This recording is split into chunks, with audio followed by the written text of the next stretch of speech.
evening, I'm Richard Butler. And I'm Angie Mallion. And here's tonight's news. First off, we got a bank robbery in Kent. A 3-1 in Fail. The first female football manager. And an interview with the Arsenal captain. But tonight's first story, there are some scenes in this clip that viewers might find disturbing. And it was early on Sunday the 24th of May 2010 when two bank robbers, Mr. Goggles and the face painter, soon seen in here, stormed into the Erith Bank just down the high street and stole the equivalent of £2 million. He's actually just shot someone then. I mean, this is truly disturbing. I mean, what kind of people are they? I mean, he's dancing. Is he just genuinely enjoying this moment? There must be something clinically insane wrong with him. I just don't understand. No, it's anyway. Radio Man did appear on the scene, but he was fatally injured, and unfortunately, he did help the criminals by crashing into the vault and enabling the criminals to steal the money. I mean, oh my God! He seems to be riding Radio Man. This is clearly disturbing. The two bank robbers are actually wanted for a whole list of crimes. These include robbery, assault, multiple counts of public indecency. If you see these two men at all, anywhere at all, please do not hesitate to call the police or alert the nearest police officer. It's just truly disturbing. I don't understand. How can there be people out there like that? I know. Anyway, moving on. We're going to be showing this amateur legend. He's an actual legend among the free running scene at the moment. It's Free Willy. He's going to be attempting to break the record at the moment, which I believe is set at 8 foot. And I believe it was set by the sporting hero of Tommy Gunn. Yes, it was previously owned by Tommy Gunn. This is actually live footage, and hopefully we should be going over to see Free Willy now.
Seems to be laying pretty awkward there, and he fell from quite a height. That looked pretty a nasty fall.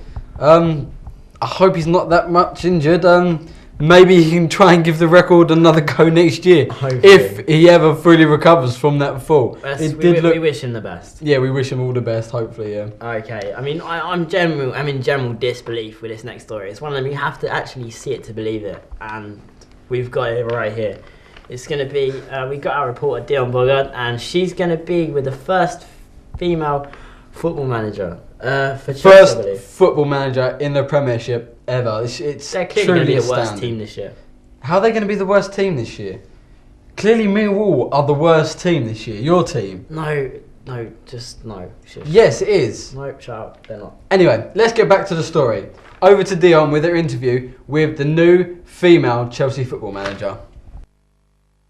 Top story, Chelsea football team has a new manager, Felicia Chan, the first female football manager in England.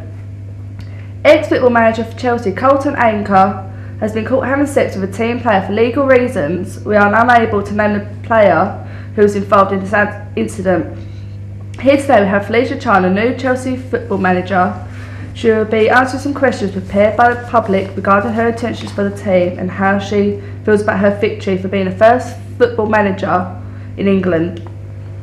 Firstly, congratulations on your promotion. How does it feel being the first female football manager in England? Thank you, Dion. I think it's been an amazing achievement, and I'm confident in my role, and I will definitely lead this team to victory this season.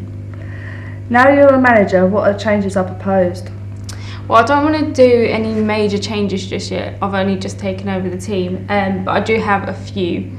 And it'll be that I'll be buying 2 new players at 10 million each. I'll also be changing the location for the current team.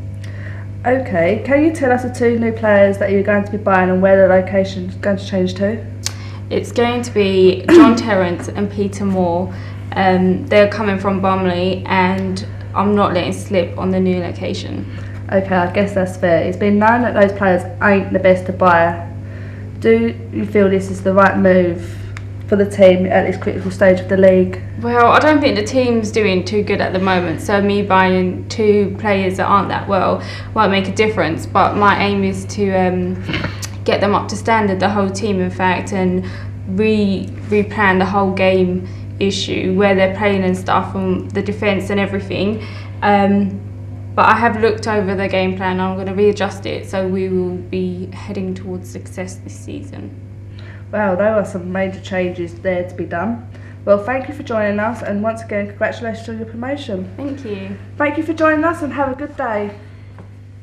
I'm in general disbelief with that story. That is just... Why? What is actually wrong with a woman managing a football team? I think it should be great. You're going to need some serious luck this Why? season. Women are so organised. I reckon that she'll do great for us. Right. Anyway, we're going to be moving on to some real football now. It's going to be an interview with the Arsenal captain, Bradley Powell. So Bradley, Sol Campbell was the outstanding player in pretty much a match where nobody shone. I mean, how do you think the match went? I thought the match was alright. We would have liked to leave with the 3 points, but because the Man City played such a defensive game, it was hard to get the goal in, so leaving with 1 point is better than leaving with no points, I guess. Emmanuel Adebayo came in from Patrick Avenue. A lot of the fans were wondering what they should do, boo or cheer. Initially, what did you think they should have done? Well, Patrick Vieira was a very good captain at Arsenal for how many years there. He was a captain for the Invincibles as well, went a season unbeaten. But what Adebayo did at Man City was totally disrespectful. He stamped on Van Persie's face, all started cheering in front of our fans. What's that about? He had to expect that when coming onto the pitch at our ground, really. So, what do you think about the free kick that bounced off the right-hand post, the one that was played by Robin Van Persie? Well, I thought it was a goal. I was just getting ready to get into the box for a rebound, but I see it sail past the post and I thought goal. I was ready to celebrate, but after I see it sail past into the crowd, I was like, oh my days, it's just going to be one of them games. It was just hard to get a goal in today. What about the amount of yellow cards? We actually recorded 6. Do you think they were all fair? No, I think they were a bit harsh. It was a pretty rough game. Because of Adebayor and what all happened there, and because of Tevez and all that. It was a pretty rough game, but 6 yellow cards is a bit harsh. It wasn't that needful, all them many cards. So. Captain Bradley, thank you. Thank you. That was one of them games where you didn't know what was going to happen really. 0-0 games normally the most exhilarating. The 6 yellow cards. That's a pretty physical game. Yeah, 6 yellow cards in one match. Yeah, right. We're going to be going over to our weather correspondent now, Gay J. How's the weather looking, Gay J? Thank you, Andrew. The weather today is not looking too good. We've got a lot of rain and it's very overcast down in the south. Weather gets even worse as we move north. The Icelandic ash clouds descended on Manchester, so there's no flights in that region. Even further north, it might be summer, but we've still got a lot of snow descending on Scotland, and the only sun we do have is in the northwest. Thank you, and back to the studio. Well, thank you, KJ. I know where I'm going for mine. I'm going think up we're to going- the sunny bit. Yeah. Thank you for joining us here in the studio tonight, and thank you for listening to our news. So from both of us, it's good night and goodbye.